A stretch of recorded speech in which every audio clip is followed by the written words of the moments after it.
I like you must have a business card. Well, yes, I do. Thank you. You do? At 13, you have your own business card. Okay, that's a nice start. I'll get in touch with you later. Sure. What do you do? Oh, well, mainly, I like to call myself a software and cognitive developer because I love developing with cognitive computing and artificial intelligence. I am an algorithmist. I love working with, designing, and implementing algorithms. I'm a keynote and TEDx speaker. I'm an author. I've written a book, and I'm working on another one about IBM Watson. And, of course, I'm also an IBM champion for cloud and honorary IBM cloud advisor. Where did Hang I on go a second. wrong? Someone just get me a flannel card down. Do you go to school? Well, I'm currently homeschooled in grade 8, going to grade 9 now. Wow. Okay, so you're bright. Artificial intelligence is taking over the world. Is that fair to say?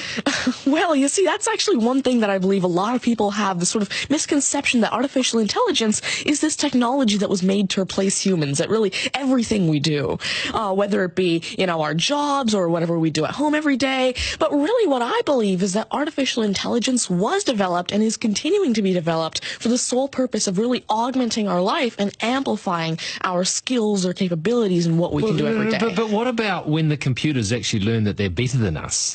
Well, you see, that's sort of called a singularity of artificial intelligence, at which point artificial intelligence has surpassed human intelligence to the point that we cannot control it.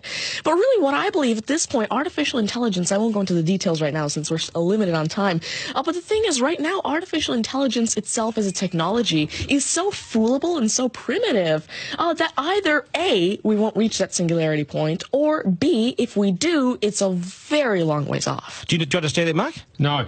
I couldn't. I wanted to take notes for the exam at the end of it. You lost them in the first sentence. Could I perhaps offer you a golf ball? There you go. Thank you very much. You do this YouTube channel, which you teach people. What is that all about, and who is your target audience? Yeah, sure. Now, I actually have a YouTube channel called Tanmay Teaches that I've been running for around 6 years now, and it has over 144 videos and now 22,000 subscribers. And so on it, I love to teach about computing, really programming, these algorithms that I develop, machine learning especially, math, science, and especially technologies like IBM Watson. Because, of course, I like to share my knowledge because I realize that there's this lack of resources for people to learn about technologies like AI, which is why I absolutely love sharing my knowledge through, of course, these YouTube videos, the books that I'm authoring, the keynotes that I have, and really Watson comes in here in such a great way because Watson allows me... What's Watson?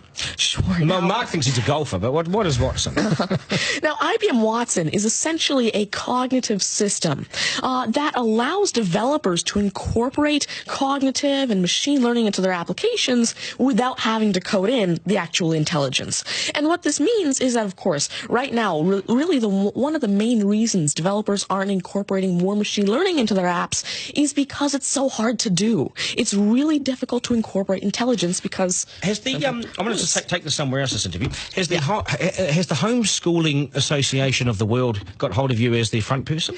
Well, there is actually a Homeschooling Legal Defense Association, I believe, HSLDA, in Canada, and I actually had a keynote for them last year in Niagara Falls. You're the poster boy for homeschooling, aren't you?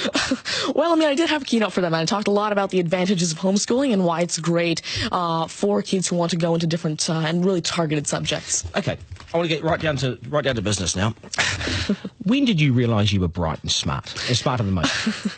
Well, I originally started coding when I was 5 with simple languages like Fox Pro and Batch. But eventually, at 9 years old, I had my very first iOS app accepted into the Apple App Store called T-Tables. But did your mum and dad do something to you between 0 and 5 that plugged you into the wall? What did they do to you at 5? At 5, you were Are you smarter than your mum and dad, by the way? Well, I have. My dad used to work as a computer programmer, but he used to work with simple regular programming languages like Fox Pro, Batch, a little bit of C, etc. But you see, now I'm really interested in artificial intelligence and how it can actually be implemented on all these different platforms. You'd be a nightmare to teach. You'd be an absolute nightmare to teach, wouldn't you? Because you'll be smarter than the lecturers. I ever want to get in an argument with you, ever. But I would like to see you on a quiz show because I think you would nail that. Well, you see, there is one thing that I've been working on, and it's essentially an app called Ask Tanmay, an NLQA system. And so essentially it's a system that can take your natural language questions and answer them for you using Watson and artificial intelligence. And actually, the original reason why I made Ask Tanmay, there's an Indian version of the Who Wants to Be a Millionaire show called KBC, which I originally wanted Ask Tanmay to play. So that actually ties in quite a bit with what I wanted to do. It's nice to see you. Do you get, because you're homeschooled, you wouldn't go to school dances and things like that, would you? School socials and things? Do you Well, I actually used to be regularly schooled until grade 6. Right. Then I became homeschooled, and so of course I still do have my This is friends still from a school. victory for public schools. Take that golf ball Yep. and bring it back to me when you've actually worked out a way in which it'll always go straight. Because I think you could do it. Technically, using a genetic algorithm or something. I knew there'd be an answer. Hey, it's brilliant to meet you. You're a complete inspiration. Thank you. And I hope my son was watching, a 7-year-old son. Message to Buster Gardy, you got work to do, mate. Do your homework, and we got to sharpen things up. Nice to see you. Thank you very All much. the very best. Thank You're you. amazing. Thank you. You're amazing. Okay, news is next, and then we are joined by today's panel, which won't be as smart as this guy, but they'll still be good, and we will head back to some of the beach as well for a game of 9 and 10. So much pressure now on the contestant in 9 and 10 just to rip through it and get it right. It's coming up after 8.